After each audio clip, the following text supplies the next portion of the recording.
கோடிக்கணக்கான பக்தர்கள் வணங்கக்கூடிய ஐயப்பனை கிண்டல் பண்ணி நாங்க கோயிலுக்கு வருவோம், பெண்கள்லாம் கோயிலுக்கு ஏன் வரக்கூடாது அப்படின்னு சொல்லி பாட்டு பாடுறது இரு மதத்தினரிடையே கலவரத்தை தூண்டுற செயலாகும். இப்ப கஸ்தூரி அவர்கள் பேசினாங்க அப்படிங்கறக்காக அவங்க மேல வழக்கு பதிவு பண்ணி சிறையில் அடைச்சாங்க. திராவிட மாடல் அரசை யாராவது அரசாங்கம் சரியில்லை அப்படின்னு சொன்னாவே அவங்க மேல சமூக வலைதளங்கள்ல கருத்தை பதிவிட்டாவே அவங்க மேல கடுமையான வழக்கு பதிவு செய்யறாங்க. அப்படிப்பட்ட ஐயப்ப பக்தர்களையும் இந்து சமுதாயத்தினுடைய நடைமுறைகளையும் தாக்கி பேசுறதுக்கு ஒரு கிறிஸ்தவங்களுக்கு என்ன உரிமை இருக்கு? இவங்க நாத்திகத்தை பரப்புறோம், பெரியார பரப்புறோம் அப்படிங்கிற போர்வையில இந்து மதத்தையுமே இந்து மதத்தை மட்டும் கிண்டல் பண்ற, இந்து மத கலாச்சாரங்களை சீரழிக்கிற மாதிரி பேசுற இவங்களை நாங்க வன்மையா கண்டிக்கிறோம். இந்து மக்களை கொந்தளிக்க செய்திருக்கும் ஐயம் சாரி ஐயப்பா பாடலை பாடிய இசைவாணி மீது நடவடிக்கை எடுக்க கோரி இந்து முன்னணியினர் கோவை மாநகர காவல் ஆணையர் அலுவலகத்தில் பஜனை பாடி புகார் அளித்துள்ளனர்.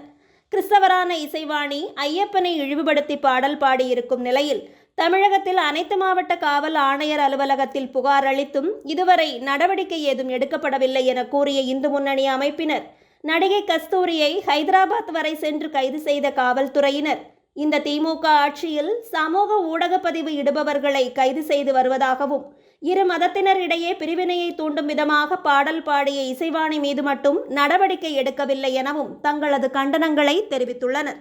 கிருஷ்ணன், இந்து முன்னணியினுடைய கோவை கோட்ட பொதுச் செயலாளர். கடந்த 10 நாட்களா ஒரு வீடியோ வைரல் ஆயிட்டு இருக்கு நம்ம சமூக வலைதளங்கள்ல. நீலம் பண்பாட்டு மையத்தை சேர்ந்த இசைவாணி அவங்க ஐயம் சாரி ஐயப்பா அப்படின்னு சொல்லி ஒரு பாடல் பாடினாங்க. ஏற்கனவே அது பழைய பாட்டு, ஆனா இப்போ இந்த கார்த்திகை மாசத்துல அதை ட்ரெண்ட் பண்ணிட்டு இருக்காங்க. இது கோடிக்கணக்கான ஐயப்ப பக்தர்களுடைய மனதை புண்படுத்துது. இதுல குறிப்பிடத்தக்க விஷயம் என்னன்னு சொன்னா, அந்த இசைவாணி அம்மா ஒரு கிறிஸ்துவர். அவர் கழுத்துல சிலுவை போட்டிருக்காங்க. சிலுவை போட்டுட்டு கோடிக்கணக்கான பக்தர்கள் வணங்கக்கூடிய ஐயப்பனை கிண்டல் பண்ணி நாங்க கோயிலுக்கு வருவோம், பெண்கள்லாம் கோயிலுக்கு ஏன் வரக்கூடாது அப்படின்னு சொல்லி பாட்டு பாடுறது இரு மதத்தினரிடையே கலவரத்தை தூண்டுற செயலாகும். இந்த இசைவாணியினுடைய செயலை இந்து முன்னணி வன்மையா கண்டிச்சு அனைத்து மாவட்ட தலைநகரங்கள்லயும் கமிஷனர் அலுவலகத்துல ஆங்காங்கே காவல் நிலையங்கள்ல புகார் கொடுத்துட்டு வரோம். இசைவாணி மேல உடனடியா நடவடிக்கை எடுக்கணும். இப்ப கஸ்தூரி அவர்கள் பேசினாங்க அப்படிங்கறக்காக அவங்க மேல வழக்கு பதிவு பண்ணி சிறையில் அடைச்சாங்க. திராவிட மாடல் அரசை யாராவது அரசாங்கம் சரியில்லை அப்படின்னு சொன்னாவே அவங்க மேல சமூக வலைதளங்கள்ல கருத்தை பதிவிட்டாவே அவங்க மேல கடுமையான வழக்கு பதிவு செய்யறாங்க. ஆனா இது எவ்வளவு பெரிய விஷயம். அறநிலையத்துறை அமைச்சர் சேகர் பாபு அவருதான் அந்த கோயில் சம்பந்தமானதெல்லாம் அவங்க தான் பாக்குறாங்க. அவரே ஐயப்ப பக்தரா தான், அவரே மாலை போட்டு சபரிமலைக்கு போறவர் தான். அப்ப இந்த இசைவாணி மேல கடுமையான நடவடிக்கை எடுக்கணும். பல ஐயப்ப பக்தர்கள் கொந்தளிச்சு போயிருக்காங்க. 2 வருஷத்துக்கு முன்னாடி கந்த சஷ்டி கவசத்தை கிண்டல் பண்ணாங்க.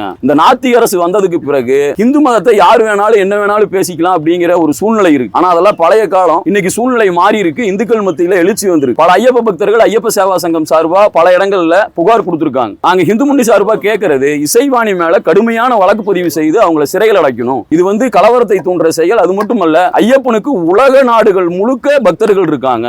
உலகம் முழுக்க வெளிநாடுகள் இருந்து கூட சபரிமலைக்கு வராங்க. இந்த கார்த்திகை மாசத்துல மாலை போட்டு 48 நாள் விரதம் இருக்காங்க. அப்படிப்பட்ட ஐயப்ப பக்தர்களையும் இந்து சமுதாயத்தினுடைய நடைமுறைகளையும் தாக்கி பேசுறதுக்கு ஒரு கிறிஸ்தவங்களுக்கு என்ன உரிமை இருக்கு? இவங்க நாத்திகத்தை பரப்புறோம், பெரியார பரப்புறோம் அப்படிங்கிற போர்வையில இந்து மதத்தையுமே இந்து மதத்தை மட்டும் கிண்டல் பண்ற, இந்து மத கலாச்சாரங்களை சீரழிக்கிற மாதிரி பேசுற இவங்களை நாங்க வன்மையா கண்டிக்கிறோம். கட்டாயம் இவங்களை மாதிரி ஆட்கள் மேல நடவடிக்கை எடுத்தாதான் நாளைக்கு இந்துக்களே திமுக ஓட்டு போடுவாங்க அப்படிங்கிற ஒரு சூழ்நிலை வரும். அதனால இந்த விஷயத்தை ரொம்ப சாதாரணமா கடந்து போகாம இசைவாணி மேல கடுமையான வழக்கு பதிவு செய்யணும்னு சொல்லி இந்து முன்னணி சார்பா கேட்டுக்கிறோம்.